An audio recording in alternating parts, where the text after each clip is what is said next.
overall, but I'm handling it all right. I mean, reports have came out. ASU football is in terrible shape, just like many other football teams across the nation. So, hey, we're just falling in place.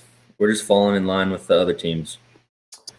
Yeah, this is not Utah's first rodeo, unfortunately, for the University of Utah football program. This is our second cancellation, which is tough to deal with. So I'm calling this the special support group episode.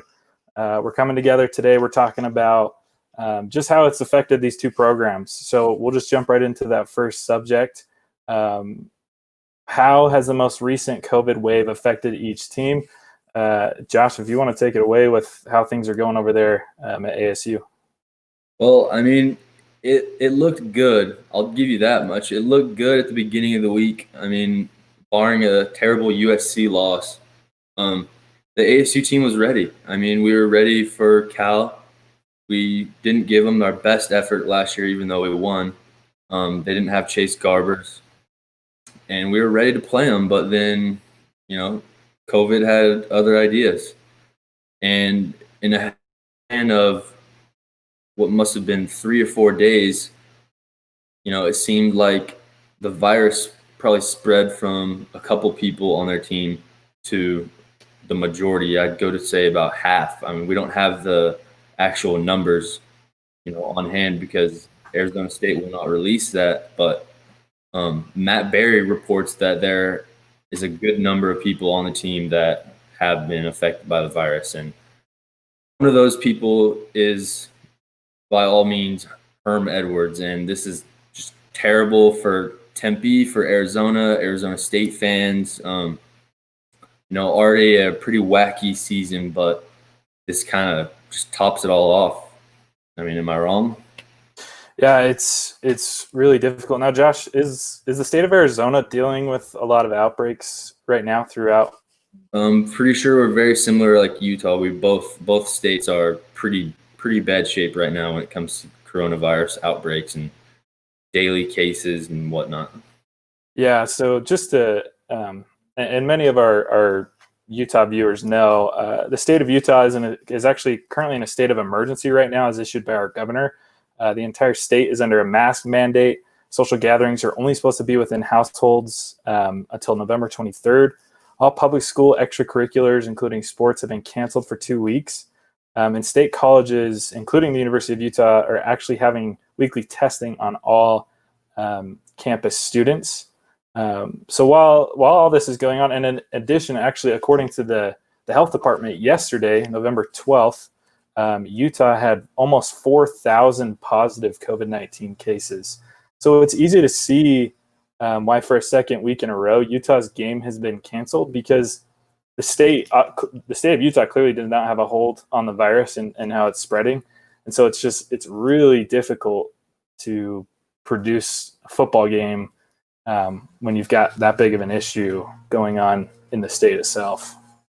Oh, 100%. I mean, look, everybody wants to see football happen, their teams play and do good, but if the government doesn't see fit to them playing, when health protocols are involved and things like that, they're not going to play. You know what I mean? And I think Arizona, we're not quite there yet. We're not quite at the point, like you said, having like certain state colleges being tested on a daily or weekly basis. I know my school, Arizona State, has sent me a couple of emails asking me to come in and get tested, but none of them have been mandatory, or no repercussions have really happened from there. So, yeah, I don't think we're there yet. I mean, we should be, though. I mean, half the team's infected right now. Yeah. So just to give some numbers on the Utah football program, I know the ASU hasn't submitted those yet, but Utah football program, we did have a press conference today with Mark Harlan, the athletic director for the University of Utah. They have 17 confirmed positive cases amongst players, coaches, and staff. And additionally, 11 members of the program are actually in quarantine due to the Pac-12 contact tracing protocols. So this puts Utah well beneath the Pac-12 53-player threshold. And while it's a difficult situation to really swallow, It is clear that the safety and overall well-being of student athletes is the main priority for not only Pac-12 but the university as well, and that is good to see some consistency. I think a common theme with this virus is there's a lot of inconsistencies of protocols and rulings and guidelines and stuff like that. And as much as it's just so unfortunate for Utah and ASU and some of the other programs to miss these games, it's good to know that they are concerned about the players and making sure that they're safe. I mean, this thing can be serious. Kyle Whittingham in a press conference last week, he talked about how one student was almost hospitalized because they did contract the virus. So while it's difficult, it's good to see that they're supporting the students. That's their main focus is just keeping them healthy and keeping them safe as much as we love college football. Yeah. I mean, you're like you said, you're not going to see really any consistency with Pac-12 scheduling this year, regardless any football scheduling. But it's really good to see the Pac-12 and every school involved in this conference really from day one just put their foot out there and be like, look, we want to play football, but health is the number one priority. And, that special case, like you said, one student athlete, particularly being hospitalized, you're going to have a bunch of people saying, well, 90% of those players on that field are going to be perfectly fine after, they all get coronavirus or something. But that's not what it's about. And, there's other people, like more susceptible people at risk here that these players are possibly being in contact with. And every situation is different, Certain players could have underlying medical conditions that they don't know about. And what a terrible way to find out, and while you're just trying to play football. So I think that's what the Pac-12 is trying to stop and minimize. And I don't know if you change up coronavirus protocols from now going forward with other teams or how it really works. Yeah, and that's something that I actually I want to dive into on the second subject here, but just kind of wrapping up this first one. Josh, what does this do for the ASU football program specifically, like in their schedule, in their preparation moving forward to who you play next? What do you think this does for the team? Well, I think the first thing it does is it puts, the team in a very bad mental state, a state of big man Herm, the guy who's leading everybody, is sick right now. And, that's not going to go well with anyone on the football team, anyone who watches football, because he's our guy. And, that's a big slap in the face. And just these guys, these players, they're going to be in the moment, but they have to be realistic too. And they have to look at a bigger schedule or the bigger picture. Yeah. They've got 4 games left. If this Cal game isn't rescheduled, they've got 4 games left. And, it's just kind of think about that looming in the air amidst everything that's going on right now. I just feel bad for them. I feel bad for a lot of these teams because, they've been working their tails off for Lord knows how long, and now it's kind of all just coming crashing down on top of them. Yeah, you make a good point. These kids have been working really hard. For a lot of kids, this is their dream. They're playing the sport they love. They're playing for the university that they've cheered for since they were a kid. And a lot of them have NFL aspirations. The Pac-12 has been known to produce high quality, high level NFL players. And for a lot of these guys, this season is just turning into a big issue, a big problem.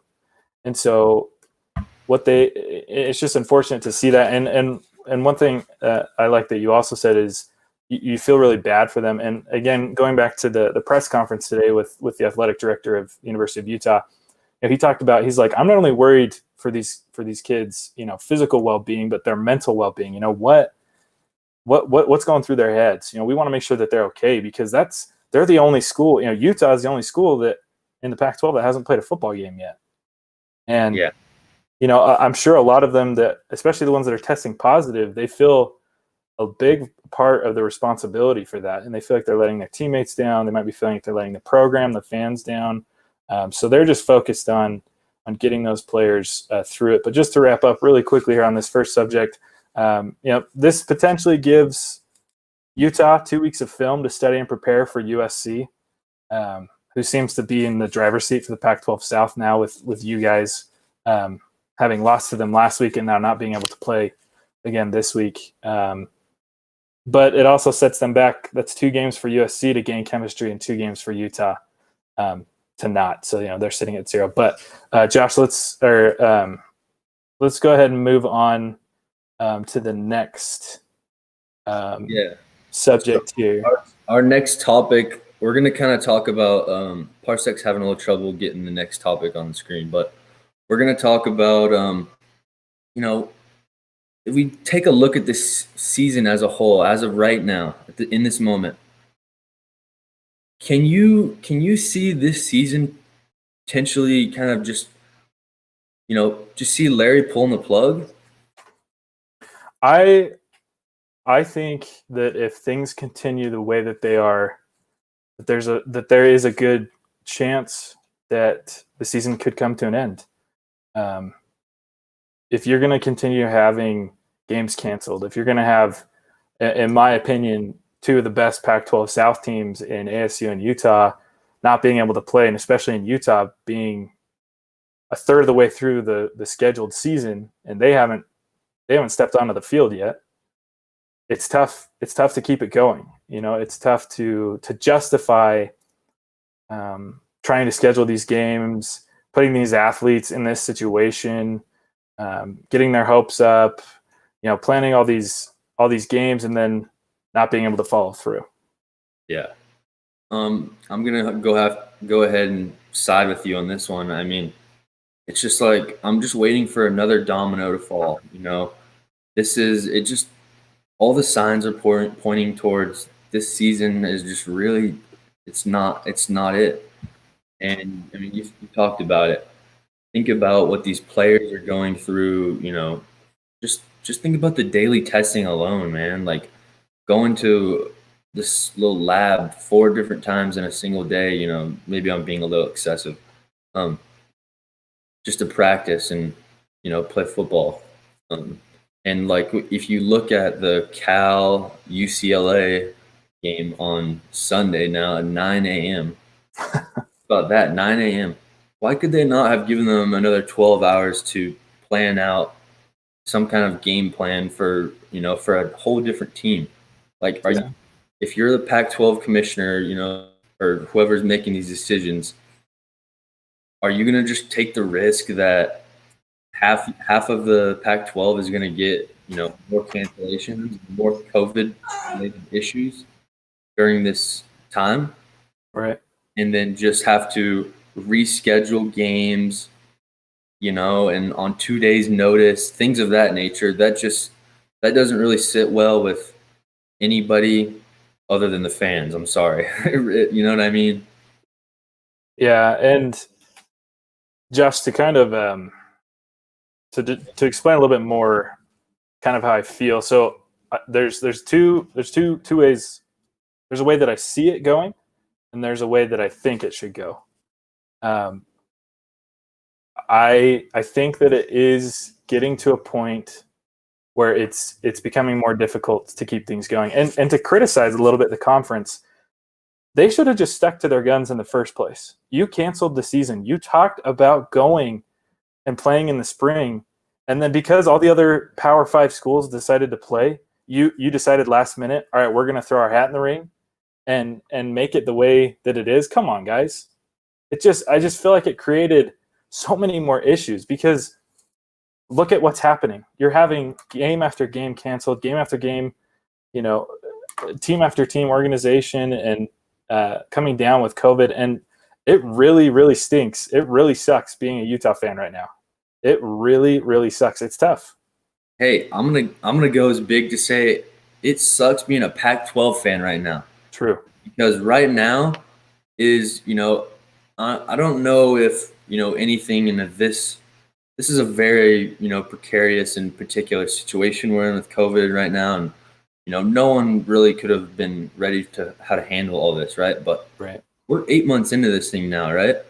And this is the second or third time we're seeing the Pac-12 run around like a chicken with his head cut off.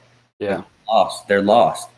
And I don't know. Some people could say, this is just another reason why the Pac-12 is not as relevant as, the SEC or the ACC, Big Ten, when it comes to, playing deeper into the season, playoff football, and, just a general assumption of good teams. So it's terrible to see for the Pac-12, and just a Utah fan for you and a Sun Devil fan for me. I mean, I can't really talk that much because I at least got to watch one game. I'm right. Yeah, it's Josh, You it's tough. just have to sit and watch BYU go like 12-0. Don't even get me started with that. That is not a place we want to go right now. But looking at the live chat, we've got Scott Rodriguez talking about. He says Larry ain't pulling the plug, and Scott, I agree with you. I think we're too far in at this point. I think that with the preparation that's gone in and how they've started to now reschedule teams who qualify to play and maybe were scheduled originally against teams like us who have now tested positive for COVID and can't. I think that you're just too far in, and there's too much money at stake for these programs. There's too much money as far as TV schedules and such. So as much as a Utah fan, as a student at the University of Utah, someone that covers Utah football, the conversations going on with us is, gosh, just pull it. Just stop the knife, pull the knife out, because it's going deeper and deeper, and we're just becoming more and more frustrated because Utah football is such a big part of the culture here in the state of Utah, because unlike a lot of other states in the Pac-12, we don't have a professional team. We don't have an NFL team that we can watch and love. Utah football, the following is, in my opinion, equivalent or close to an NFL following. We are serious about Utah football. And so it just feels like a knife in the heart. And yeah, but I agree with you, Scott. I don't think Larry's going to pull the plug. Yeah, I mean, Scott, you're right, along with Cole. I mean, Larry, he's not going to do something like that, for one, because it'd have to take, the Big Ten or the ACC to do something like that first, and then he would do it. Yep. But also, I hate to be the bearer of bad news, but something else just came to mind to me. We're right in the middle of this right now. Like this isn't done. We could have some crazy news come out in the next 3 days, to where 10 more people on ASU won't tell us, but 10 more people on Arizona's team, test positive. And then if you think about that, that's probably another, not counting those 10 people, there's another handful, that are going to have to be isolated from contact tracing. So it's just so up in the air right now. I mean, I don't think Larry's going to pull the plug, but.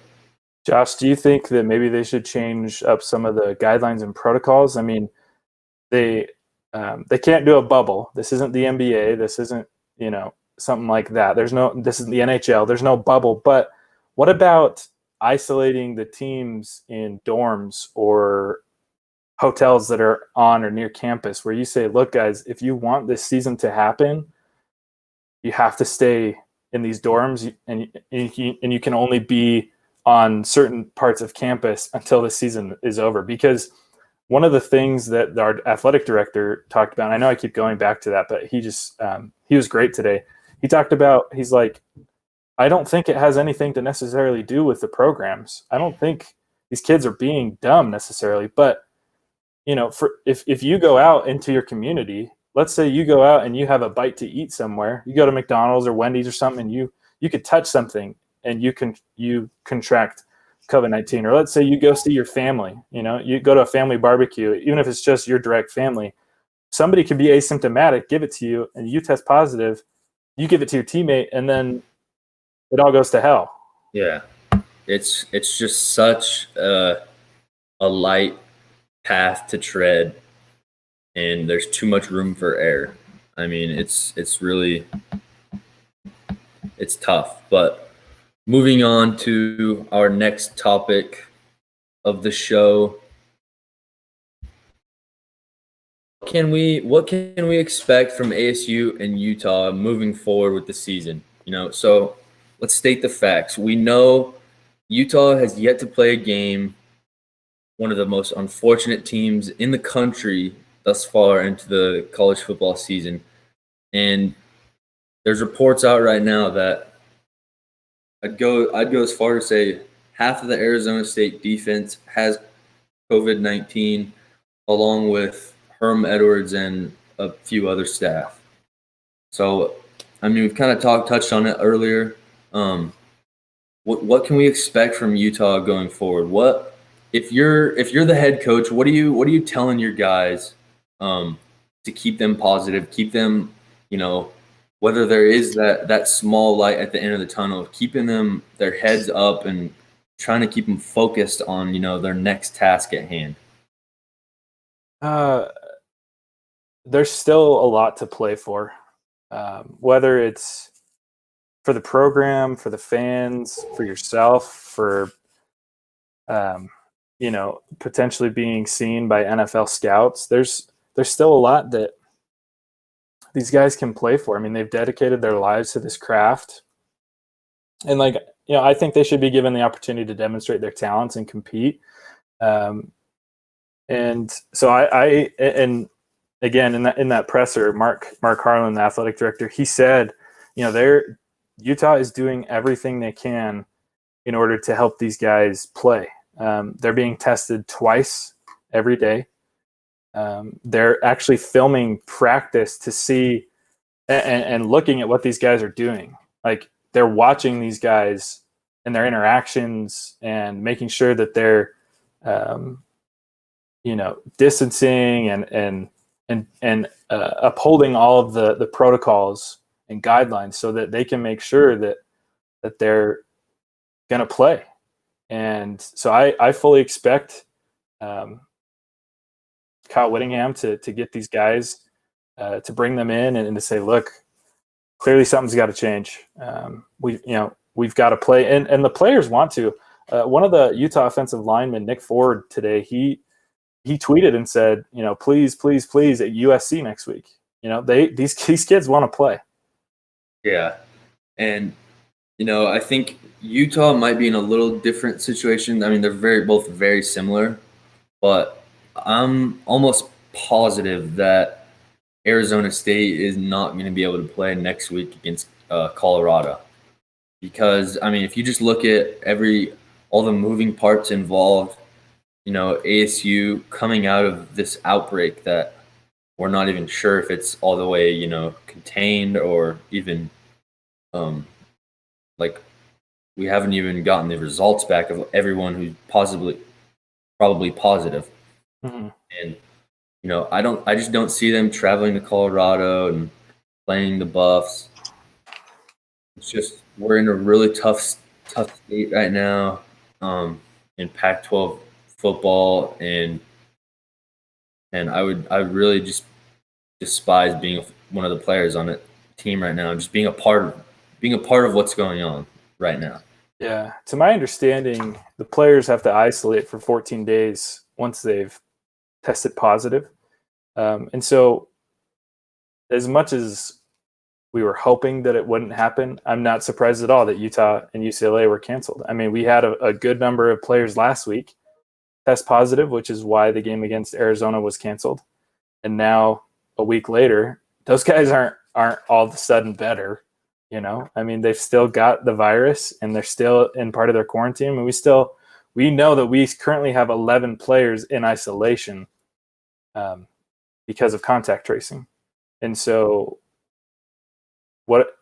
how do you expect them to play again next week? And that's the unfortunate. I mean, ASU might be facing a Utah situation where it's kind of the inevitable. I mean, you make a good point. I don't know that ASU is going to play Colorado next week either.